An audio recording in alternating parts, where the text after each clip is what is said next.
Good morning friends, তনু পাপ্পু ড্রিমসে তোমাদের সবাইকে স্বাগত জানাই। আশা করছি তোমরা সবাই খুব ভালো আছো, আর আমিও ভালো আছি। তোমাদের সামনে কিন্তু নতুন আরও একটি ভ্লগ নিয়ে আমি চলে এসেছি। তো তোমরা দেখতে থাকো, আশা করছি ভ্লগটি ভালো লাগবে। তো সকালবেলা মেয়ে রেডি টেডি হয়ে ওর বাবার সাথে স্কুলে বেরিয়ে গেল, আর আমি কিন্তু ভ্লগটা এখান থেকেই শুরু করলাম। সকাল সকাল মেয়েকে সব কিছু তৈরি করে দিয়েছি, গুছিয়ে গাছিয়ে ও স্কুল বেরিয়ে গেল।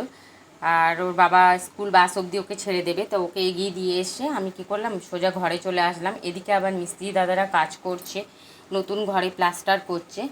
তা ওনাদেরই একটু চা বিস্কুট করে দিলাম। করে দিয়ে আজকে আর সেরকমভাবে টিফিনের কোনো ঝামেলা নেই, মানে টিফিন করব না। আমরা আজকে ছাতু দিয়ে মুড়ি খেয়ে নেব, আমি আর মা। আর তাই জন্য কি করলাম, যে রান্নাটা একটু বেলাতে বসাবো। আর ছেলে তো ওইদিকে ঘুমাচ্ছে, আর তাই জন্য এসে ভাবলাম কি যে আনলাটাই আগে ধরে নিই। আনলাটা ভীষণ এলোমেলো হয়েছিল, আর কয়েকদিন ধরে তো খুব বৃষ্টি হচ্ছে, সেভাবে জামা কাপড় কাচতে পারিনি। যেগুলো রোজের সেগুলো কাছাকাছি হয়েছে, এই ফ্যানের হাওয়ায় এদিক সেদিক করে শোকাচ্ছে। তো ওগুলো খাটের স্ট্যান্ডে সব মেলা রয়েছে, আর বেশ কিছু কাঁচাও জমে গেছিলো, সেগুলোই আবার আলাদা করছিলাম যে বাইরে নিয়ে গিয়ে ভিজিয়ে দেবো, স্নানের আগে আবার ওগুলো কেচে ধুয়ে মেলে দেবো।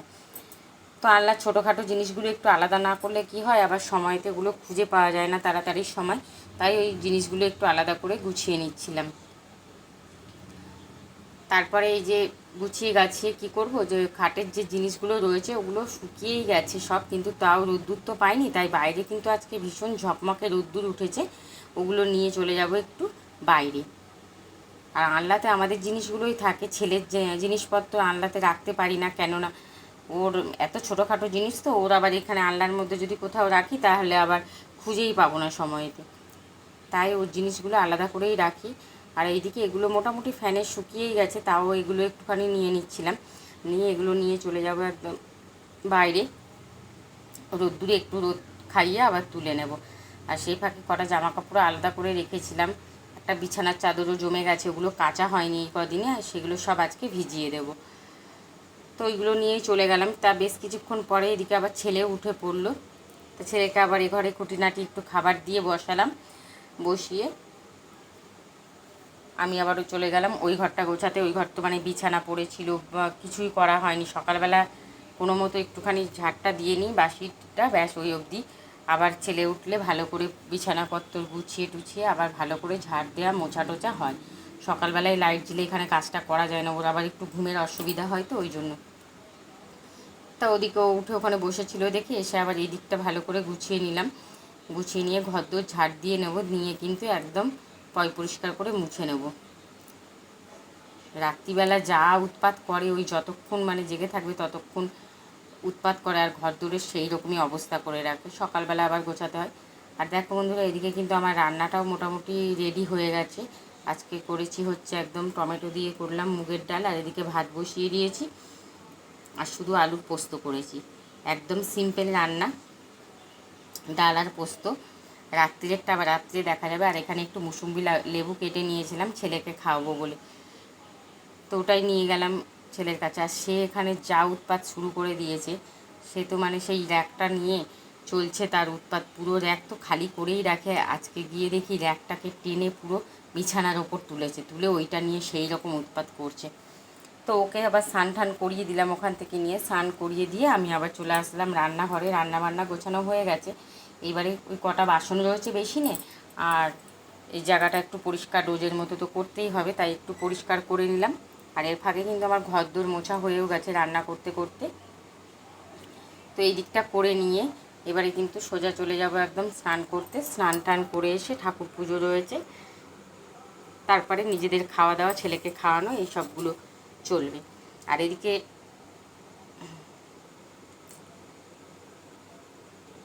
কী করলাম, একটু কাঁচা ভেজাবো বলে আবার একটু গরম জল বসিয়ে দিলাম। গরম জলে হচ্ছে একটুখানি গামছাগুলোই আজকে ভিজিয়ে রাখবো, আর আজকে আর কাচবো না, এটা ভিজিয়ে রেখে দেবো, একদম কালকে সকালবেলায় উঠেই কাচবো। তাই একটু জল ফুটিয়ে নিচ্ছিলাম। গামছাগুলো আবার একটু একদম গরম জলে না কাচলে না মানে ঠিকমতো পরিষ্কার হয় না, তাই একটু গরম জল বসিয়ে নিলাম। আর এটা হতে হতে কটা বাসন ছিল, রান্না করতে করতে বেশিরভাগ বাসন মেজেই নেওয়া হয়, আর তারপরে যে কটা পড়ে থাকে সেগুলো একদম এদিকটা পরিষ্কার করে বাসনগুলোই মেজে নিলাম। তো এইসব কাজকর্ম করে স্নান টান করে নিলাম, নিয়ে কিন্তু বেশ খানিকটা আমার সময় চলে গেল। তো একদম আর আমি দুপুরের কোনো ভিডিও নিতে পারিনি। তারপরে খাওয়া দাওয়া কমপ্লিট করে দুপুর চলে গেছে, আমি কিন্তু চলে আসলাম ঠাকুরের সামনে একদম সন্ধ্যাবেলায় চলে এসেছি। বাতি দেওয়া হয়ে গেছে। তো সন্ধ্যাবাতি দিয়ে আর মেয়ে তো স্কুল থেকে অনেকক্ষণই চলে এসেছে, কিন্তু ওর আজকে আবার টিউশন নেই, যেহেতু ও আবার বায়না ধরলো যে আমি পনির মশলা বানাবো। তো সেই মতো ওর বাবাকে মানে অভিকে ফোন করে দিয়েছিল, তা ওর বাবা যা যা লাগবে বলে দিয়েছিল, সব নিয়ে এসেছে। মাঝে মধ্যে একটু নতুন নতুন রান্না একটু করতে চাই, তা আমি ছেড়ে দিই যে ঠিক আছে কর। ওই রান্নাটারই জোগাড় করছিল, এই যে পনিরগুলোকে পিস পিস করে কেটে নিয়ে একদম যা যা লাগবে আর কি, মশলা, কাজু বাদাম, টক দই, কী সব দিয়ে এই যে একদম কষিয়ে নিচ্ছে। তার কিন্তু সব গুছিয়ে রেডি করাও হয়ে গেছে। আর এটা দিয়ে তো ভাত খাওয়া যাবে না, তাই আবার এটা দিয়ে খাবো রুটি। সেই রুটির জোগাড় আবার মানে করছিলাম। আর ও এদিকে পনিরটা তৈরি করছিল, আর আমি ওদিকে ভাবলাম যে কি করব, তাহলে আমি আটাটাই মেখে নিই। মাঝে মধ্যে এরকম টুকিটাকি কিন্তু রান্না করে, আর রান্নাগুলো বেশ একদম সব কিছু ঠিকঠাক যা লাগবে সেই মানে সেইটাই যেটা দরকার সেটা নিয়েই করে, তার বেশ মানে ভালোও হয় রান্নাগুলো।